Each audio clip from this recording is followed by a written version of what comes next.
This week, just something odd happened, in my opinion. And this woman I know, her daughter called from college. Her daughter's going up to college up north, and I've known her for years. She's actually a really sweet, kind girl, but she calls her mother.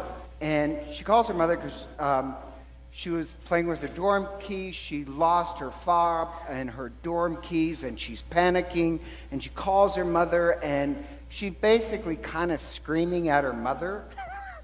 And the part that amazed me is her mother's really calm on the phone, right? And like, okay, now you just have to retrace your steps, check everywhere you've been, and anyhow, gives her good advice, and then hangs up. And I said, I can't believe your daughter talked to you like that. And she says, she's just panicking. She's scared, she's panicking. She's not really angry with me. And I just thought that was an interesting reaction. And having heard stories over the years, her mother really is always there for her, even when she's getting screamed at. And then a while later, she calls back and she apologizes to her mother. And guess where she found her door keys? On her floor in her dorm, which to me is just kind of crazy. So anyhow, I was thinking about this because, like, of all my friends, they have kids, and now their kids are in their 20s, and I'm very proud of them. But the problem is this. The moment you have kids, and this sounds horrible, I'm saying this as we're holding Olivia. Where did she go? Oh, okay. Cute little baby, you'll fall in love with her, and she's going to break your heart. She is going to break your heart because one day she'll be walking out your door, and this little girl you fall in love with, she'll be leaving. And I think children break their parents' heart not because they do anything spectacular, but simply because at one point you'll have to say goodbye. And before that, when they're teenagers, they live with you as spies and saboteurs, psychologically watching your every move. And then someday when you're in the kitchen and you have your back turned while you're making something for her, she's going to push your button. And yet, like the mother who takes it as her daughter is screaming on the phone, I just think to be a parent, it's the way of the cross. That really, you end up sacrificing your life out of love for this child who they end up breaking your heart. And as I said, it's not purposeful, but I think that's the way life is supposed to go. And even my mother used to say, my mother said, I love you far more than you can love me. My mother said, when you were a baby and I held you in my arms, I fell in love with you. I was in love with you even before you knew who I was. And so she says, a parent always loves their child more than the child can return it. My mother said that's just the way it's meant to be. And love in that sense, it's a sacrifice. And I mention that because the word vulnerable, which I like that word, the root word there is wound.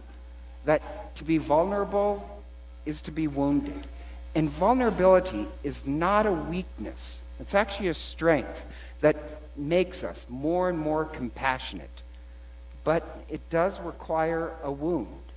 And any real relationship moves along the axis of vulnerability. The more you love, the more vulnerable you become. And the only way to really stay completely safe from any harm is to simply never fall in love, never care for anybody, never fall in love, never have any faith in anybody, and you'll remain safe. You'll also end up a sociopath. And like sociopaths, they can't feel pain. They can not only love, they can't feel pain, but they also always want power over other people. So, you have the choice of the cross, which is vulnerability, or try and get power over everybody. And that's the way of a sociopath. And like a lot of people, without knowing it, worship power. So when I was in the seminary, there's one seminarian who was a friend of mine, and what I noticed is that in some ways he worshiped power. So there's this one nun who, it's the only nun I've ever met who wasn't nice. She really was not a nice person. And she had a lot of power. For some reason, she didn't like me. I really didn't care. She wrote letters trying to stop my ordination. Really didn't care. But she was kind of a mean person. She was actually one of the meanest people I've ever met. And the other nuns were very sweet. And one day she called me in her office and she said, "Leonard, you are the most insensitive person in the world." And I said, "That's it. You just need to get out and meet more people." Yeah, she didn't find that funny. I think I'm hilarious. But anyhow, so my friend, she was really for women's ordination. Not even getting into that. But my friend, if she was into it, he was 100% into it.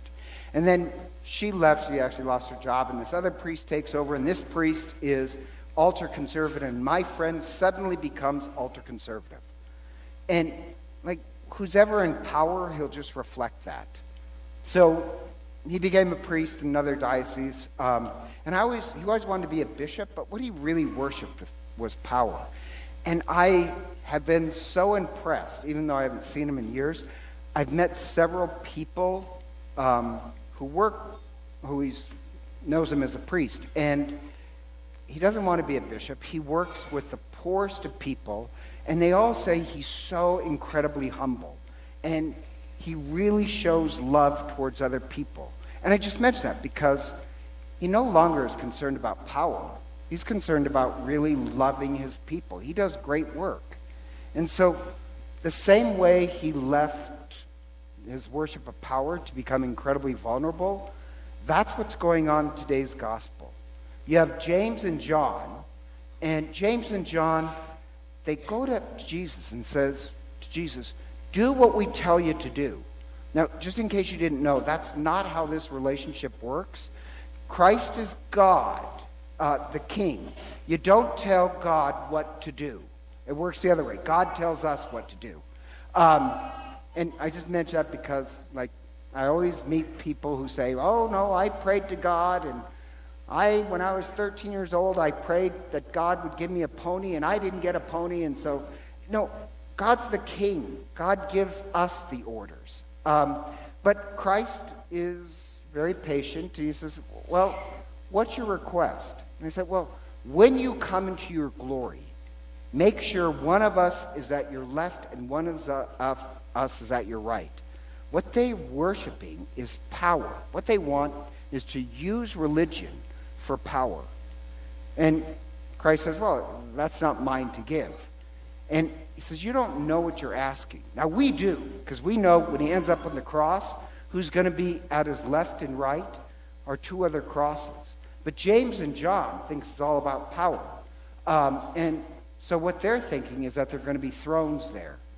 No, there's crosses. No, James and John, they do get converted. They actually end up being crucified for Christ. But they get converted. Religion is not about power.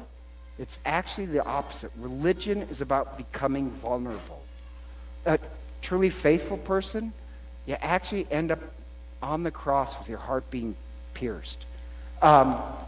Religion is not to keep you safe, but to keep you vulnerable. And then Christ mentions, can you be baptized in my baptism? When he says that, he's not talking about the River Jordan. Some people don't know this.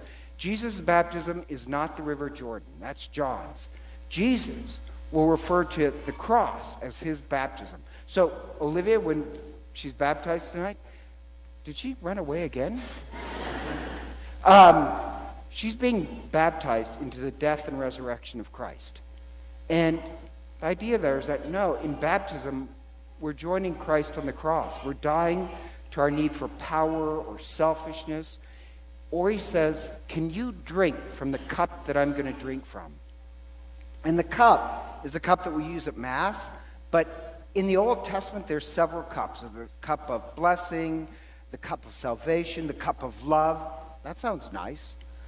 And there's also the cup of suffering. And the cup that we use at Mass is all of them. If you drink from the cup of love, it's also drinking from the cup of suffering. That out of great love, you're willing to suffer for others. You'll be like the mother who, the daughter calls in this panic and unknowingly is cruel to her mother, or at least rude to her mother. And her mother just talks her out of it. To drink from the cup really means that out of love, you really put up with a lot of pain.